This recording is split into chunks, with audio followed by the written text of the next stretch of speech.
Welcome to another video from Gweilo 60 today. Not like last week. Today I think I've got my audio down not so bad, and you're gonna have to tell me about the video and all this other stuff, because I'm working on the studio. But that's not what this video is about. Everybody knows that. Nancy Pelosi is thinking about dropping in to Taiwan. What is this going to do for China-American relations? But just a second, she's going to Singapore, she's going to Japan, she's going to Indonesia, she might be going to Malaysia, and she might go to Taiwan. Why would she? Why would Nancy Pelosi, the dinosaur of the American political system, want to show up in Taiwan? Well, you've got to understand the history. Oh, and why is China so pissed off at the idea that the third in line for the United States presidency would want to go to the province of Taiwan? Well, one of the main reasons, I think, is because she wants to stay relevant. She wants to be in the news. She wants to be somebody, because she is, like, as I say, a dinosaur. She's one leg out of politics. She's on her way out. She wants to have that last glory on the CNN and the Fox News and around the world. Nancy Pelosi goes, because it's not the first time that the Speaker of the House has gone to Taiwan. I think Newt Gingrich did it back in, I'd be lying if I knew the year, but the idea that there's a one-child policy, China says you better not do that. The United States is sort of saying, like, Biden is sort of saying, well, you know, that might not be the best idea. Trump the other day said you can't do that. But you see, the thing is that you've got to understand the history of why China would be so pissed off if the Americans went there. You got to go back to 1949, 1950. See, after the Communist Party, the PLA army beat the living bejesus out of the nationalists, the KMT, they ran with their tails between their legs to Taiwan. But now you've got to go even further back, because in 1945, I'm not quite sure the date in 1945, but the proclamation, the Potsdam Proclamation, was signed between Japan and China and Russia and the United States and the Allies and Japan, when Japan surrendered. Okay, part of that proclamation was that Japan would relinquish all properties that they'd taken over during the war, or pre-war type thing. So part of that was Taiwan. And because the KMT was in power at that time in China, the KMT, the ROC, the people that are sitting in Taiwan right now, accepted Taiwan back from the Japanese on behalf of China. Not on behalf of Taiwan, not on behalf of the ROC, not on behalf of the KMT, but on behalf of China. China as a whole. So when the PLA beat the KMT runs off to Taiwan, and they set up Taipei as their temporary capital city for the Republic of China, because the KMT still said that they were the ruling government of all of China. But Mao's communists were actually ruling all of China, except for some islands and Taiwan at that time. But in 1950, they took over. There was the battle for Hainan, where they basically just went in and took it over, and some other islands in the Guangdong area and such. But the idea that it was 1950, the communist, the PLA, Communist government was going to go after Taiwan because, like, this is naturally Chinese territory, and that's just the way it is. When you lose a civil war, you lose it all, guys. You don't get to keep a part. You really don't get to keep a part. And this is where it gets really interesting, because at that time, a war between North and South Korea, the Korean War, started. And now, because Truman wasn't going to go in there and say, we're going to go protect Taiwan at that time. But as soon as this started, well, now there's a communist threat in that part of the world and everything, you know, better dead than red and all this other stuff. Anyway, so they decided that they were going to send the 7th Fleet to the Taiwan Strait to keep the PLA from taking Taiwan. This is back in 1950.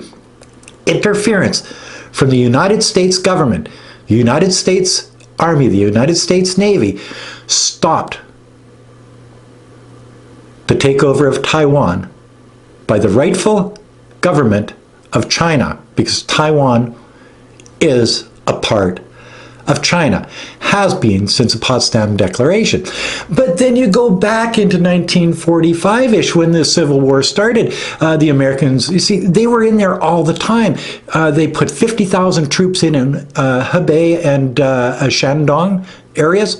They put $4.4 billion into helping the KMT fight against the communists, the PLA. And at that time, you guys got to understand that the People's Liberation Army was like a ragtag group of farmers and peasants and just people, and they were outnumbered. I think it was 1.9 million to 2.4 million in each army. And yet, the communists won. Why did the communists win? Because the KMT was known for being the rich, being the lords of the land. They were corrupt. They weren't for the people, where the communists were for the people type thing. So you got to understand that Taiwan was part of China. It was taken away by the Japanese, and then given back in a proclamation after World War II. And you got to understand that China went through hell during World War II. They lost lots of people. Just the raping in Nanjing alone was 300,000 casualties. So you got to understand, you know, 20,000 rapes and just the sheer brutality of the Japanese soldiers back in that day and age. So they deserve their land back. Now, after all of these years from 1950 and on, the United States has been supplying Taiwan with weapons. Yes, they didn't, I don't think they even recognized China as communist China, as a CPC, until I think 1974, if I'm not mistaken. I could be wrong on that, could be 79, but I think it was 74. But the idea that they've been giving arms to Taiwan so that China can't take Taiwan. Why? Why are they interfering with Chinese land? This would be the same thing. This would be the same thing. See, back in the Civil War, America had a Civil War too, and Texas was part of that Civil War. For the South, they were part of the Confederate Army. Texas has a thing in Parliament that's going through right now, and they're going to be voting on succession of Texas from the United States in 2023. So what if this had happened a long time ago and China was the stronger country, and China was sending their third in charge politician to Texas? What if China was giving Texas billions of dollars worth of arms, selling them billions, having troops on the ground in Texas, training their people to fight against the United States? How would you as an American, if you're an American, how would you as an American look at that? Would you think that China should not be there? That's how China looks at the Americans being in Taiwan, training Taiwan to fight against China. You say apples and oranges, it's different. Well, it's not different. Texas wasn't always part of the United States. It was taken over from Mexico. Now it's a state. They actually, back in the late 1800s, they had a vote on succession, and they actually voted to leave the United States. That all fell apart in time because they're obviously still there. But if you had Chinese influence in Texas, training people how to use weapons, giving weapons to the Texas people to fight against the United States, how would that make you feel? So it's basically the same type of thing. So you ask yourself, why have the politicians gone to Taiwan? Why is Pelosi thinking about going to Taiwan?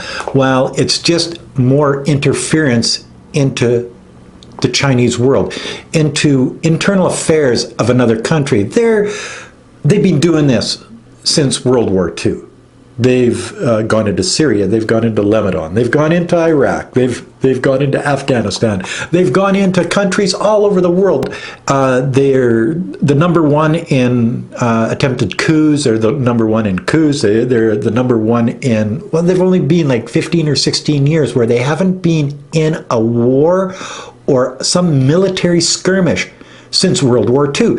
So when the United States gets into another country and starts interfering, they do it for you. Yes, because they want to preserve democracy around the world so everybody can be as free as they are.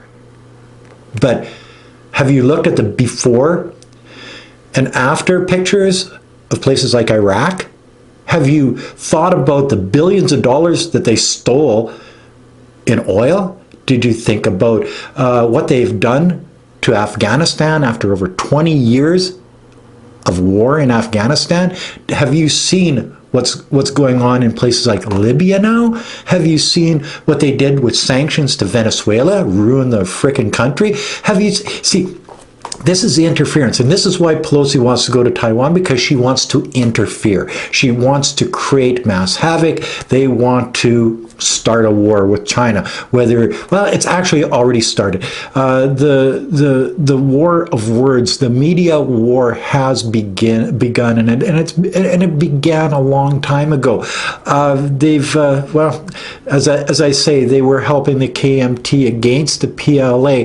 50,000 troops of $4.43 billion. That's American dollars. Back in the day, that's a lot of cabbage type thing. So when you look at this, the interference and helping, it's the same thing, same as Vietnam, same as Korea. They wanted to influence that part of the world, so it looked at the world like they do. They wanted influence. They wanted their puppet regimes in those countries so that they could control them. Well, you're seeing it all over again, and they're doing the same thing in China.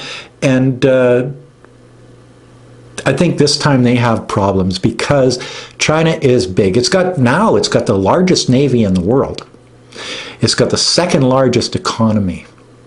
The people there don't stick their head in the sand and say, I can't hear you, I can't see you. When you see the growth in a place like mainland China, right now, where they've got high-speed trains, they've got hospitals being built, the roads and the airports and the subway systems, and the military to, the manufacturing is right off the scale. If they're building more nuclear plants than the rest of the world put together, they've got more solar farms, they've got more wind farms, they've got, all of these things going for them, and they keep doing this over and over again, getting bigger and bigger and bigger. And when some dinosaur like Pelosi decides that she might want to go to Taiwan and stir up the pot a little bit, what do the Chinese do? Well, they tell you, we're not happy about that. Will they do anything? Absolutely not. You know why? Because war is something that they don't want, because they've seen enough of it on their soil over the years. And they'll just keep working, getting richer, building better infrastructure, educating more of the young people, building universities, and just building their country, making friends and partners around the world like they have been doing.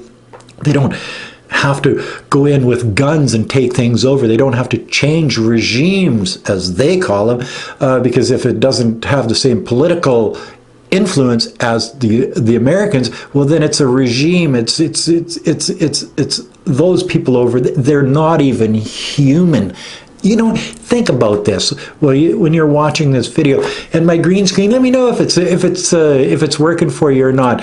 I know the last one, things moved around a little bit too fast in the beginning of it. I understand this. I'm just learning doing this stuff, guys. But that's my beef for the day. You know, the idea that Pelosi's going to Taiwan to stir shit up. She's going there because she wants her last hurrah before she fades off into the sunset of politics.